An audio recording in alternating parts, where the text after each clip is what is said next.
Hello guys, welcome to Top Anime Sensei. This video is the continuation video after Diablo's frightening ability. So if you have not watched it, then please watch it. The link is in the description. So without any further delay, let's start. But before we start, please like, subscribe and press the bell icon for more updates.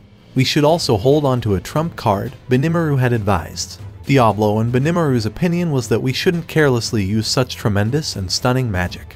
Their explanation convinced me. Megiddo was a superheated ray made of sunlight, and it was almost impossible to avoid by sight. As an anti-personnel magic, it was only effective when used under the right situation. On the other hand, our opponents weren't living beings, but rather iron tanks. That wasn't to say Megiddo wouldn't work, but it'd undoubtedly be illogical. Raphaelson had also determined that destroying a tank would take an impractical amount of time.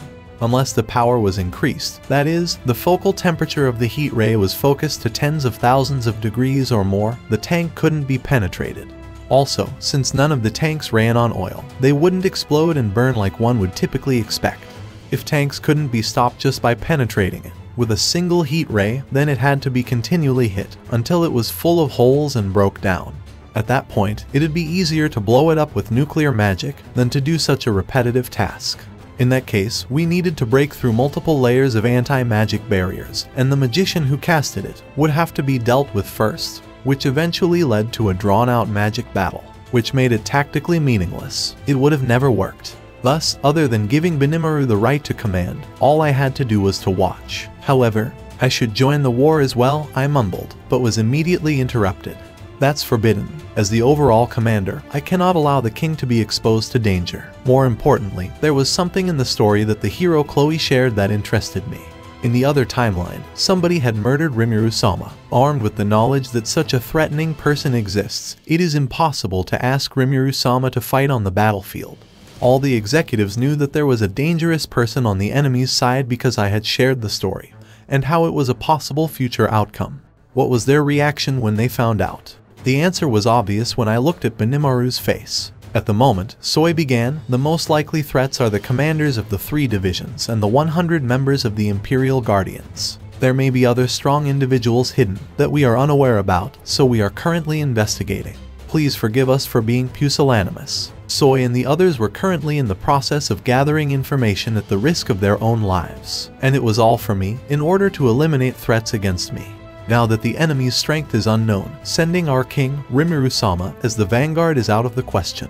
The operation is still proceeding without any problems, so please trust in me, Gobta, and Gabble. With that, I sank back down into my chair. Although this unpleasant feeling, which was neither anger nor frustration, did not disappear, Rimuru's words were right on the mark. Yeah, come to think of it, Rimuru had accounted for me from the very beginning, when he was contemplating on how to carry out the operation. Rimuru wasn't the only one. Shion, who was standing behind me, and Soi, who was standing beside me, were all aware. Diablo was an obvious one, but even Shuna, who looked at me worriedly, and everyone else, I realized that they were all prepared to lose those who left to fight forever. It wasn't just limited to the people who were right here. Perhaps the ones clashing on the front lines had realized it as well. Use yourselves as bait, the thought must have run through their minds as they stood on the battlefield, resigned to sacrifice themselves in order to attract a threat they had yet to see. And the reason why the usually selfish Veldora was sitting quietly in the control room, he was there as insurance on the off chance that something happened here. Everything was set up to protect me, the king of this country. I was the only one who wasn't ready at that moment. That's why I have to be perfect. I thought I heard a voice somewhere. Even you were worried about me, but I was fine now. My sadness would only be disrespectful to those who had resolved themselves. Thus, I had to resolve myself as well. I'm sorry, I wasn't thinking straight. I apologized to Rimuru, and he nodded in response. Don't worry, victory will definitely be yours, Rimuru-sama, Rimuru promised with a fearless smile. It was the serious look of a general who'd been entrusted with the lives of his men. When I heard those words, the frustration, conflict, and other unpleasant feelings in me disappeared. I'd always been ready to kill my enemies and for my own death. Yet, I'd never even considered the thought of someone dying for my sake. I needed to accept it.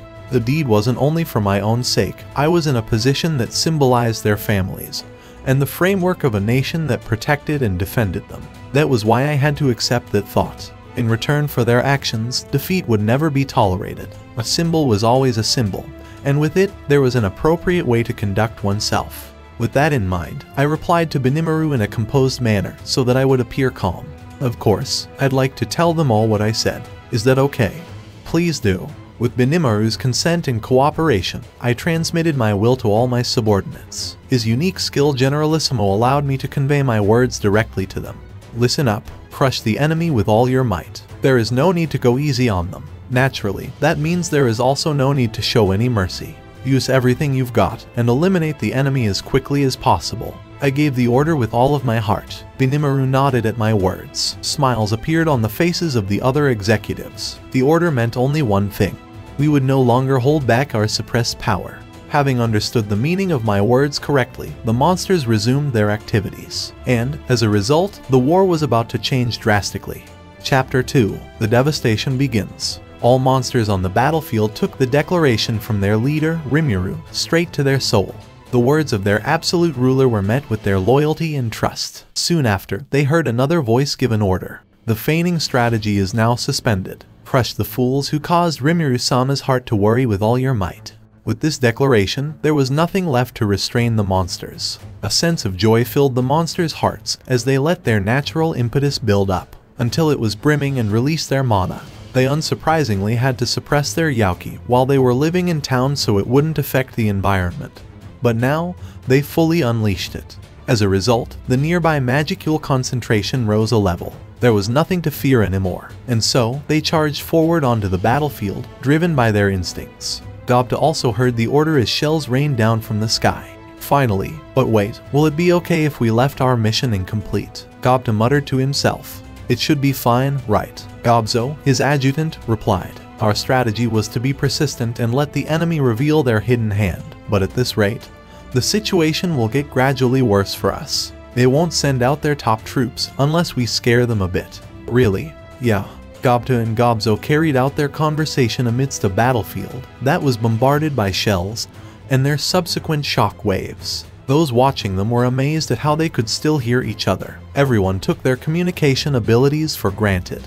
If it were up to me, I'd want the strongest people to come out first. Now that you mention it, Commander Datta is one of the 4 heavenly kings, right? Wait, even if I am one, I'm the weakest of them all. Seriously, don't remind me of it. Despite how this exchange sounded, Datta, Gobzo, and the rest of the goblin riders were even more fired up than before. They eagerly awaited Datta's next orders. Shells periodically rained down on the battlefield. It was deliberate, and they came flying in and onto the surface with the precision of aiming at an eye on a go board.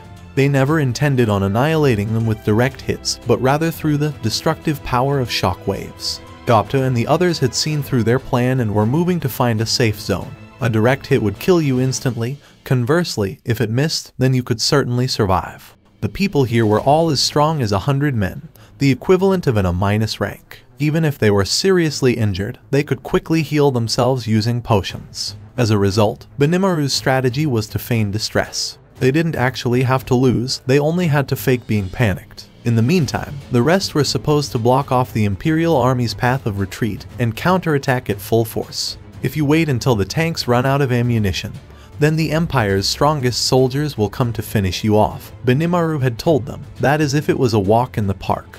Wait a minute, please. Datta wanted to complain about the unfair order. However, Rimuru's command was absolute and could not be refuted. He was scarier than the Imperial Army. Datta recalled the memory of when he was informed about the operation. Well, Rimuru-san is usually easygoing, but he has no mercy when it comes to military affairs. And this time, it depends on keeping Rimuru-sama safe. It's impossible for someone like me to speak out against it. It was an uphill battle trying to persuade his men. But once Datta mentioned Rimuru's name, they stopped complaining. Afterwards, he wanted to overwhelm the enemy in their first push, but that seemed too good to be true. Nevertheless, as soon as the breakthrough was blocked, Datta and his team decided to revert to their original role as decoys. However, that was now over. A decree from Rimuru and Rimuru's subsequent order. There was no need to hold back. It was time to unleash all of their strength. From now on, you are allowed to attack freely. Master Hakiru will be in charge of the green numbers, so Gobzo will lead this team. Datta's expression changed as he informed his men with telepathy net. His tone was normal, yet there was an unmistakable power behind it. And that's it. Thank you so much for watching. And if you guys have not watched my other videos, then please watch them. The links are in the description.